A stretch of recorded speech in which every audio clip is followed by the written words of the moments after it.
నమస్కారం వార్తలకు స్వాగతం. ముందుగా ముఖ్యాంశాలు. పెద్దిరెడ్డి భూదోపిడీకి పాల్పడ్డాడు. తను దోచుకున్న భూముల రికార్డులు లేకుండా మదనపల్లి తహసీల్దార్ కార్యాలయంలో ఫైళ్లు దగ్ధం చేయించాడు ఆరోపించిన జనసేన పార్టీ ప్రధాన కార్యదర్శి నాగబాబు. నారా లోకేష్ మంత్రి అనగానే సత్యప్రసాద్ పై సంచలన వ్యాఖ్యలు చేసిన వైఎస్ఆర్సీపీ పార్టీ రాష్ట్ర అధికార ప్రతినిధి భూమన కరుణాకర్ రెడ్డి. వార్తల్లోని వివరాలు. చిత్తూరు జిల్లా పుంగనూరు నియోజకవర్గంలోని సోమల గ్రామంలో ఏర్పాటు చేసిన జనంలోకి జనసేన భారీ బహిరంగ సభకు పార్టీ ప్రధాన కార్యదర్శి నాగబాబు హాజరయ్యారు. ఈ సభలో ఆయన ప్రసంగించారు. ఇక్కడ అందరూ పెద్దిరెడ్డికి భయపడతారని, మీరు కూడా జాగ్రత్తని కొందరు చెప్పారని నాగబాబు వెల్లడించారు. అయితే పెద్దిరెడ్డి కాదు, ఇంకా ఏ రెడ్డి వచ్చినా తాము భయపడబోమని చెప్పారని నాగబాబు తెలిపారు. వైసీపీ నాయకులు ఇంక్లూడింగ్ పెద్దిరెడ్డి రామచంద్రారెడ్డి ఎవరెవరి ఆస్తులైతే అడ్డగోలుగా కబ్జా చేశారో ఇవన్నీ కూడా బయటకు తీస్తాం. చాలామంది మన కార్యకర్తలు, కూటమి కార్యకర్తలందరికీ ఒక అసంతృప్తి ఉంది, వీళ్ళ మీద ఎవరి మీద చర్య తీసుకోలేదని. అందరి మీద చక్కగా చర్య తీసుకుంటాం. వచ్చి 8 నెలలు అయింది. ముందు ఈ 8 నెలలు 1 yearలో ప్రజల సంక్షేమం ముఖ్యం, వీళ్ళ మీద పగ తీర్చుకోవటం ముఖ్యం కాదు. అయితే వీళ్ళ యొక్క క్రైమ్ని ముందు చెప్పడం కంటే కూడా ప్రజల వెల్ఫేర్ కోసం ముందు వచ్చాం కాబట్టి ముందు ఆ జాగ్రత్తలు తీసుకుంటున్నాం. ఈవెన్చువల్గా జగన్ రెడ్డితో సహా, పెద్దిరెడ్డి రామచంద్రారెడ్డితో సహా అందరి మీద, మన కాకినాడ ద్వారంపూడితో సహా ప్రతి వాళ్ళ మీద చర్యలు తీసుకుంటాం. ఎవ్వడు లా నుంచి తప్పించుకోలేడు, చట్టం నుంచి ఎవ్వడు తప్పించుకోలేడు. ప్రతి వాడిని మెడబెట్టి లోపల తోస్తాం, అది గుర్తుపెట్టుకోండి. చివరగా ఒక చిన్న మాట. రైతు మీటర్ల పేరుతో 1500 కోట్లు విడుదల చేశారు.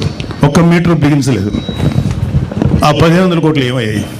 Mister Peddireddy, you have to answer. మీ పార్టీలో మీతో పాటు మైనింగ్ వ్యాపారం చేసిన బాలినేని శ్రీనివాసరెడ్డి షేర్లు లాక్కున్నది నిజమా కాదా?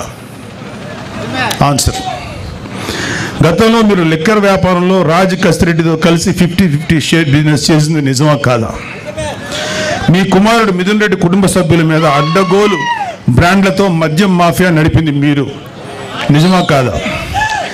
ఎన్నికల సమయంలో ప్రజలను భయభ్రాంతులు గురి చేసి అక్రమంగా గెలిచిన మీరు ఈరోజు నియోజకవర్గం అడుగు పెట్టాలంటే భయపడిపోయే స్థితిలో ఉన్నారు, నిజమా కాదా? ధైర్యంగా వచ్చి శాసనసభలో మాట్లాడండి. మేము మాట్లాడే మాటలు. ఆయన ఈ మధ్యన ఉన్న ఒక మీటింగ్లో అన్నాడు, నెక్స్ట్ మళ్ళీ మేము వచ్చేస్తాం, వచ్చేసేసి జగన్ రెడ్డిని సీఎం చేసుకుంటాం, మా మీద ఎవరెవరైతే మా మీద దౌర్జన్యం చేశారు, వీళ్ళ మీద దౌర్జన్యం చేశామంట, వీళ్ళు చేసిన ఏదో పనులని బయట పెట్టి దాని గురించి మాట్లాడితే దౌర్జన్యంలా ఉంది. ఎవరెవరు చేస్తారో అందరి మీద తిరిగి మేము రిటార్చ్ ఇస్తాం, తిరిగి పగ తీర్చుకుంటాం అన్నారు. అరే, అది రావడానికి ఇంకా 4 సంవత్సరాల 7 నెలలు, ఎలక్షన్ రావడానికి. మళ్ళీ వచ్చే ఎలక్షన్లో మీరు గెలవడానికి ఛాన్స్ లేదు కదా. ఇప్పుడు 11 వచ్చినాయి. 11లో ఈసారి సింగిల్ డిజిట్కి పడిపోవద్దని గ్యారంటీ ఏంటి? మీరేమన్నా రామరాజ్యం నడిపారా? మీరేమన్నా మహానుభావులుగా పరిపాలించారా? వెయిట్. సో మీరు కళ్ళగంట మానండి. జగన్మోహన్ రెడ్డి చాలా సందర్భాల్లో మీతో మనం మాట్లాడిన మాటలు ఉన్నాయి. ఇక త్వరలోనే జమిలీ ఎలక్షన్స్ వచ్చేస్తాయి, మనం అధికారంలోకి వచ్చేస్తామని. ఇంత ఇల్యూషన్ అంటే ఒక రకమైన మానసిక దీనిలో సైకలాజికల్ సమస్యలతో ఉన్న మీకు ఎప్పుడో 4 సంవత్సరాల 7 నెలలు 3 నెలలు 4 నెలల తర్వాత వచ్చే ఎలక్షన్స్ అప్పుడే వచ్చేస్తాయని చెప్పి జనాలతోటి మైండ్ గేమ్ ఆడుతున్నారు. లేకపోతే మీ కార్యకర్తలను ఉన్న వాళ్ళని సేవ్ చేసుకోవడానికి ప్రయత్నిస్తున్నారు. అరే, మీ పార్టీలో ఎంతమంది ఉంటారో ఇంకా తెలియదురా, అందరూ వచ్చేస్తున్నారు. చాలామంది బయటకు వచ్చేసారు. మీరు రైట్ హ్యాండ్ అని పేరు పెట్టిన విజయసాయిరెడ్డి బయటకు వచ్చేసాడు.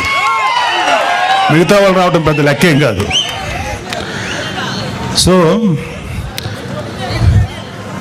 22 లక్షల మంది ప్రజలు 11 మంది ఎమ్మెల్యేలు ఎన్నుకుంటే ఆ 22-25 లక్షల ప్రజల గొంతుకుని శాసనసభలో వినిపించలేని మీరు వచ్చే ఎలక్షన్లో గెలిచి ప్రజలకు ఏదో చేస్తారని చెప్పి భ్రమలో ఎవరు లేరు, గుర్తుపెట్టుకోండి. మీకు అందరికీ కూడా ఇంకొక 1 year 2 years లోపల అందరికీ మీ నేరాలకి, మీరు చేసిన అక్రమాలకి ఆన్సర్ చెప్పుకోవాలి. అలాగే కలిగిరి సభలో పెద్దిరెడ్డి రామచంద్రారెడ్డి గారి గురించి, అంటే ఈయన మాఫియా గురించి మోడీ గారు ఏమన్నారంటే, ఈ మైనింగ్ మాఫియా, ఎర్రచందనం మాఫియా వీళ్ళందరినీ తుంగలోకి తొక్కుతానని చెప్పారు. మోడీ గారు ఇంకా ఏం అనలేదు, మాకేం కాదని అని మీరేం సంతోషపడకండి. మీ నెత్తి మీద కత్తి ఏలాడుతుంది, మీతో దారం సపోర్ట్తో ఆ దారం ఎప్పుడైనా తెగుద్ది, అది మీ నెత్తి మీద గుచ్చుకుంటుంది, గుర్తుపెట్టుకోండి. తిరుపతిలో టీటీడీ మాజీ చైర్మన్, వైఎస్ఆర్సీపీ పార్టీ రాష్ట్ర అధికార ప్రతినిధి బొమ్మన కరుణాకర్ రెడ్డి ఆయన నివాసంలో విలేకరుల సమావేశం నిర్వహించారు. ఈ సందర్భంగా నారా లోకేష్, మంత్రి అనగాని సత్యప్రసాద్ పై సంచలన వ్యాఖ్యలు చేశారు. నీచపు పోకడలన్నీ చూసినటువంటి తిరుపతి ప్రజలు ఇప్పటికే చంద్రబాబు గారి పాలన మీద రాష్ట్రమంతా వ్యతిరేకంగా ఉన్నారు. ఇలాంటి గబ్బు చేష్టలు చేస్తే మరింత వ్యతిరేకం తెచ్చుకుంటారు. మీ పార్టీ నాయకులకే నష్టం. రేపు ఎన్నికలు జరిగినా కూడా నష్టపోయేది వీళ్లు, స్థానిక నాయకులు. మీరు లోకేష్ దగ్గర మార్కులు కొట్టుకుంటారు, అన్నా సత్యన్న బ్రహ్మాండంగా చేశావని. తమ్ముళ్ళందరూ నాశనం అయిపోతారు. ఇక్కడ పార్టీలో కునారెళ్లిపోయేటువంటి పరిస్థితి వస్తుంది. సత్యప్రసాద్, నువ్వు ఇలాంటి రాజకీయాలు చేస్తున్న ఇప్పటికే ఆంధ్రజ్యోతి పత్రిక నీవు ఎలాంటి వాడివి అన్నది నగ్నంగా రోడ్డులో నిలబెట్టింది నిన్ను. రేపు నీ నియోజకవర్గంలో పరిస్థితి కూడా అంతే. మావోడేంది ఒట్టి పేకాటలకే పరిమితం అనుకున్నామే, మావాడు పేకాటలను మించి ఇంకా చాలా చాలా చేష్టలు ఉన్నాయి ఇతనికి అని ఆంధ్రజ్యోతి పత్రిక రాసింది. తిరుపతిలో కూడా ఇంత నీచపు రాజకీయాలకి తెరతీసినాడా అని మీ నియోజకవర్గంగా ప్రజలు కూడా మిమ్మల్ని అసహించుకుంటారు. ధైర్యంగా ఉండమని వైఎస్ఆర్ కాంగ్రెస్ పార్టీ కార్పొరేటర్లకందరికీ విజ్ఞప్తి చేస్తున్నాం. మేం పోరాటం చేస్తాం.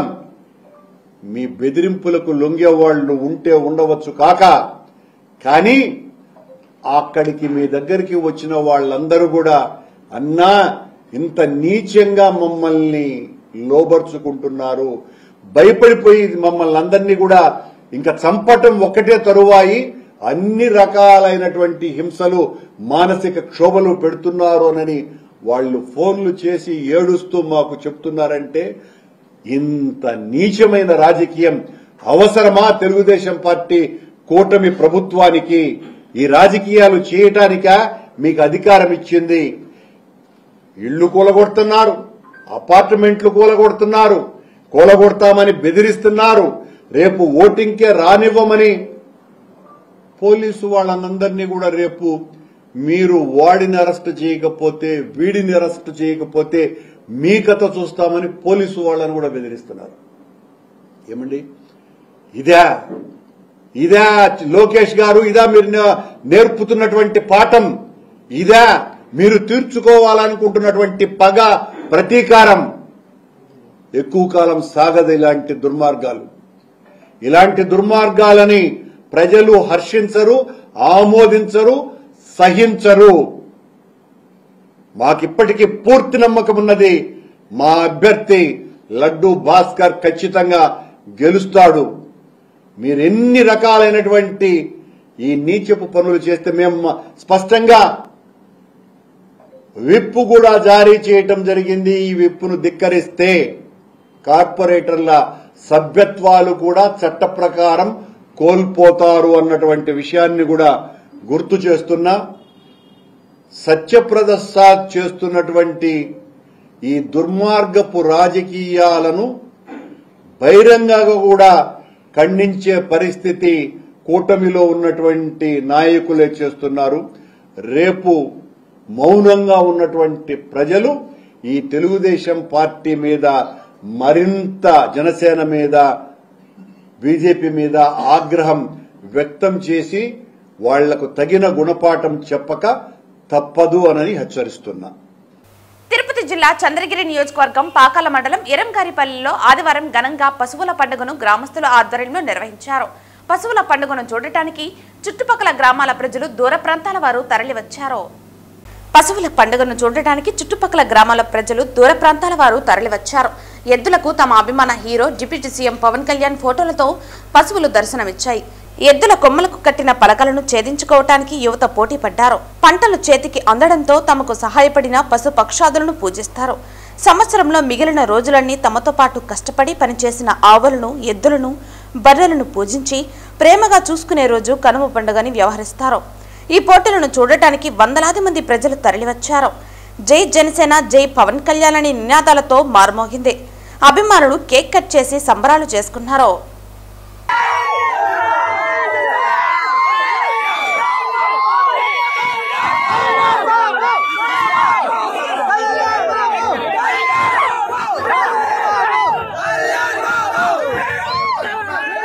ప్రజలకు ఇంబదులు కలిగే విధంగా బహిరంగ ప్రదేశాలలో మద్యం సేవించడం చట్టరీత్యా నేరమని చంద్రగిరి సీఐ సుబ్రహ్మరెడ్డి తెలిపారు.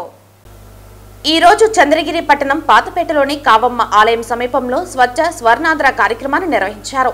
ఈ సందర్భంగా సీఐ సుబ్రహ్మరెడ్డి మాట్లాడుతూ పరిసరాలను శుభ్రంగా ఉంచుకోవాల్సిన బాధ్యత మన అందరిపై ఉందన్నారు. ప్రతి ఒక్కరూ స్వచ్ఛత కార్యక్రమానికి మొదట ప్రాధాన్యత ఇవ్వాల్సిన అవసరం ఉందని చెప్పారు. బహిరంగ ప్రదేశాలలో మద్యపానం సేవించే వారి పట్ల కఠినంగా వ్యవహరించడంతో పాటు జరిమానా, జరిశిక్ష కూడా అనుభవించాల్సి ఉంటుందని హెచ్చరించారు. విద్యాలయాలు, దేవాలయాలు, సమీప ప్రాంతాలను పవిత్రంగా కాపాడుకుందామని కోరారు. ఈ కార్యక్రమంలో తహసీల్దార్ శివరామ సుబ్బయ్య, ఎంపీడీఓ శేఖర్, పంచాయతీ ఈవో మహేశ్వరయ్య, జిల్లా పార్టీ ఉపాధ్యక్షులు గౌస్ బాషా, టీడీపీ సీనియర్ నాయకులు కుమార్ రాజారెడ్డి, రమేష్ రెడ్డి, ఏజిపల్లి బాల, విఆర్ఓలు పురుషోత్తం, విష్ణు మరియు పోలీసు సిబ్బంది పాల్గొన్నారు. ఎంఆర్ఓ సార్ మరియు ఎంపీడీ విలేజ్ ఎల్ఎస్టువంటి గౌస్ మరియు కుమారాజారెడ్డి అన్న, తర్వాత ముఖ్యులు బాలు అందరూ వచ్చేసి, రమేష్ రెడ్డి అందరం వచ్చేసి ఈరోజు ఓపెన్ బూజింగ్లో భాగంగా మా ఎస్పీ సార్ యొక్క ఆదేశాల మేరకు ఓపెన్ బూజింగ్ జరిగే ప్లేసెస్ని ఐడెంటిఫై చేసి అక్కడ ఇంకా తాగకుండా లైటింగ్ సిస్టమ్ కూడా మన ఎలక్ట్రికల్ ఎవరికైనా చెప్పాము, లైటింగ్ కూడా వేయించేస్తాం కదా నీట్గా. బిఫోర్ ముందు వచ్చినప్పుడు ఎట్లుంది, తర్వాత ఎట్లుంది మీకే తెలుస్తుంది. ఓపెన్ బూజింగ్ తాగి ఇక్కడ గొడవలు జరుగుతాయనే ఇన్ఫర్మేషన్ ప్రకారం వచ్చి ఇక్కడ ఏరియా మొత్తం మేము క్లీన్ చేస్తున్నాం. దీనికి మేము పిలుస్తానే వచ్చినటువంటి ఎంఆర్ఓ గారికి, మా గ్రామస్తులకి మరియు ఎంపీడీఓ అందరికీ నమస్కారం. తిరుపతి రూరల్ తిరుచానూరు సమీపంలోని సిపిఆర్ విల్లాలో భారీ చోరీ జరిగింది. సోలార్ ఫెన్సింగ్ ను కట్ చేసి వరుసగా 4 ఇళ్లలో దుండగులు చోరీకి పాల్పడ్డారు. 1 కేజీ 48 గ్రాముల బంగారు ఆభరణాలను అపహరించుకొని పోయారు. తిరుపతి క్రైమ్ పోలీసులు కేసు నమోదు చేసుకుని దర్యాప్తు చేపట్టారు. తిరుపతి జిల్లా తిరుచానూరు పోలీస్ స్టేషన్ పరిధిలోని సిపిఆర్ విల్లాలో శనివారం రాత్రి భారీ చోరీ జరిగింది. సోలార్ ఫెన్సింగ్ ను కట్ చేసి నంబర్ 80, 81, 82, 83 వరుస ఇండ్లను బద్దలు కొట్టి దుండగులు చోరీకి పాల్పడ్డారు. 81వ నంబర్లో మేఘనాథరెడ్డి ఇంటిలో వారు పైన నిద్రిస్తూ ఉండగా కింది అంతస్తులో 1 కేజీ బంగారం, 82వ నంబర్లో దొర ప్లాస్టిక్ కేశవలు నాయుడు అల్లుడు ఇంటిలో 48 గ్రాముల బంగారు ఆభరణాలు దుండగులు అపహరించుకుపోయారు. బాధితులు ఇచ్చిన ఫిర్యాదు మేరకు క్లూస్ టీం పోలీసులు సంఘటనా స్థలానికి చేరుకుని ఆధారాలు సేకరించారు. తిరుపతి క్రైమ్ పోలీసులు కేసు నమోదు చేసుకుని దర్యాప్తు చేపట్టారు. 80, 83 ఇండ్లను గెస్ట్ హౌస్ గా వినియోగించుకుంటున్న ఇండ్ల యాజమానులను విచారిస్తున్నారు.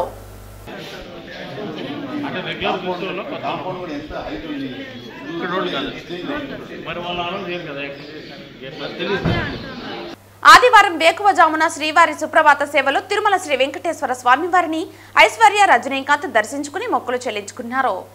ఆదివారం వేకువజామున శ్రీవారి సుప్రభాత సేవలో పాల్గొని మొక్కులు చెల్లించుకున్నారు.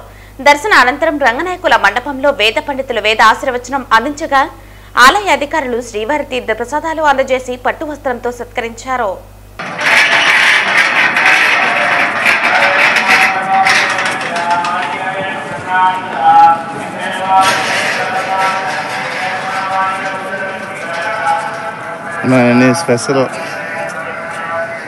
వార్తలు ముగించే ముందు ముఖ్యాంశాలు మరోసారి. పెద్దిరెడ్డి భూదోపిడీకి పాల్పడ్డాడు. తను దోచుకున్న భూముల రికార్డులు లేకుండా మదనపల్లి తహసీల్దార్ కార్యాలయంలో ఫైళ్లు దగ్ధం చేయించాడు ఆరోపించిన జనసేన పార్టీ ప్రధాన కార్యదర్శి నాగబాబు. నారా లోకేష్ మంత్రి అనగానే సత్యప్రసాద్ పై సంచలన వ్యాఖ్యలు చేసిన వైఎస్ఆర్సీపీ పార్టీ రాష్ట్ర అధికార ప్రతినిధి భూమన కరుణాకర్ రెడ్డి. ఈ వార్తలు ఇంతటితో సమాప్తం. తిరిగి వార్తల్లో మళ్ళీ కలుద్దాం. అంతవరకు సెలవు. నమస్కారం.